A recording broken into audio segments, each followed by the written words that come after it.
ಅಧಿಕಾರಿಗಳು ಕೂಡ ಬರ್ತಾರೆ. ಹಾಗಾಗಿ ರಜೆಯನ್ನ ಘೋಷಣೆ ಮಾಡಲಾಗಿದೆ. ನಾಳೆ ಸಂಜೆ ನೂತನ ಸಿಎಂ ಡಿಕೆ ಶಿವಕುಮಾರ್ ಪದಗ್ರಹಣ ಮಾಡ್ತಾರೆ. ಪೊಲೀಸ್ ಆಯುಕ್ತ ಸೀಮಂತ್ ಕುಮಾರ್ ಸಿಂಗ್ ಹೇಳಿಕೆಯನ್ನ ಕೊಟ್ಟಿದ್ದಾರೆ. ಕುರಿತಾಗಿ ನಾಳೆ ದೊಡ್ಡ ಕಾರ್ಯಕ್ರಮ ಇದೆ. ಪ್ರಮಾಣ ವಚನವನ್ನ ಸ್ವೀಕಾರ ಮಾಡ್ತಿದ್ದಾರೆ ಡಿಕೆಶಿ ನೂತನ ಸಿಎಂ ಆಗಿ. ಪ್ರೋಟೋಕಾಲ್ ಡಿಪಿಆರ್ ಪ್ರಕಾರ ಬಂದೋಬಸ್ತ್ಗೆ ಪ್ಲಾನ್ ಅನ್ನ ಕೂಡ ಮಾಡ್ಕೊಂಡಿದ್ದೀವಿ. ನಾಳಿನ ಕಾರ್ಯಕ್ರಮಕ್ಕೆ ಲೋಕಭವನಕ್ಕೆ ಲಿಮಿಟೆಡ್ ಎಂಟ್ರಿ ಅಷ್ಟೇ ಇರುವುದು. ಲಿಮಿಟೆಡ್. ಲೋಕಭವನದ ಸುತ್ತಮುತ್ತದ ರಸ್ತೆಗಳಲ್ಲಿ ವಾಹನ ಸಂಚಾರದಲ್ಲಿ ಬದಲಾವಣೆಯನ್ನ ಕೂಡ ಮಾಡಲಾಗಿದೆ. ಬೇರೆ ಪರ್ಯಾಯ ಮಾರ್ಗವನ್ನ ಸೂಚಿಸಲಾಗಿರುವಂತದ್ದು. ಈ ಕುರಿತಾಗಿ ಸೀಮಂತ್ ಕುಮಾರ್ ಸಿಂಗ್ ಹೇಳಿಕೆಯನ್ನ ಕೂಡ ಕೊಟ್ಟಿದ್ದಾರೆ. ನಾಳೆ ಒಂದು ದೊಡ್ಡ ಕಾರ್ಯಕ್ರಮ ಇದೆ, ನಿಮ್ಗೆಲ್ಲರಿಗೂ ಗೊತ್ತಿದೆ.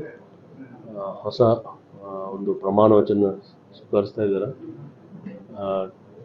ಆ ನಿಟ್ಟಿನಲ್ಲಿ ಸಿಟಿ ಪೊಲೀಸ್ ಕಡೆಯಿಂದ, ಬೆಂಗಳೂರು ಸಿಟಿ ಪೊಲೀಸ್ ಕಡೆಯಿಂದ ಲಾ ಆ್ಯಂಡ್ ಆರ್ಡರ್, ಟ್ರಾಫಿಕ್ ಬಗ್ಗೆ ಸಾಕಷ್ಟು ನಮ್ಮ ಆಫೀಸರ್ ಜೊತೆಗೆ ನಾವು ಚರ್ಚೆ ಮಾಡಿ ಏನೇನು ಇಲ್ಲಿವರೆಗೆ ಪ್ರೋಟೋಕಾಲ್ ಪ್ರಕಾರ DPR ಅವರು ಏನೇನು ಫೈನಲೈಸ್ ಮಾಡಿದ್ದಾರೆ ಅದರದ್ದು ಫೈನಲೈಸ್ ಪ್ರೋಗ್ರಾಮ್ ತಗೊಂಡು ನಾವು ನಮ್ಮದು ಸೆಕ್ಯೂರಿಟಿ ಅರೇಂಜ್ಮೆಂಟ್ಸ್ ಮಾಡಿದ್ದೀವಿ. ಇದರಲ್ಲಿ ರಾಜ್ಭವನ್, ಲೋಕಭವನ್ದು ಏನೋ ಒಂದು ಇನ್ಸೈಡ್ ಪ್ರೋಗ್ರಾಮ್ ಆಗ್ತಾ ಇದೆ, ಇಂಡೋರ್ಸ್ ಇದೆ. ಸೊ ಇದರಲ್ಲಿ ಕೆಪಾಸಿಟಿ ಲಿಮಿಟೆಡ್ ಇದೆ.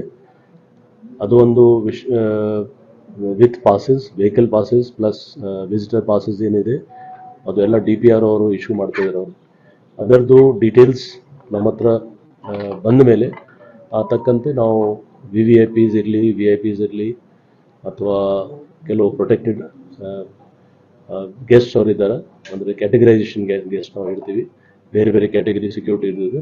ಸೊ ಆ ನಿಟ್ಟಿನಲ್ಲಿ ನಾವು ಬಂದೋಬಸ್ತ್ ಮಾಡ್ತೀವಿ.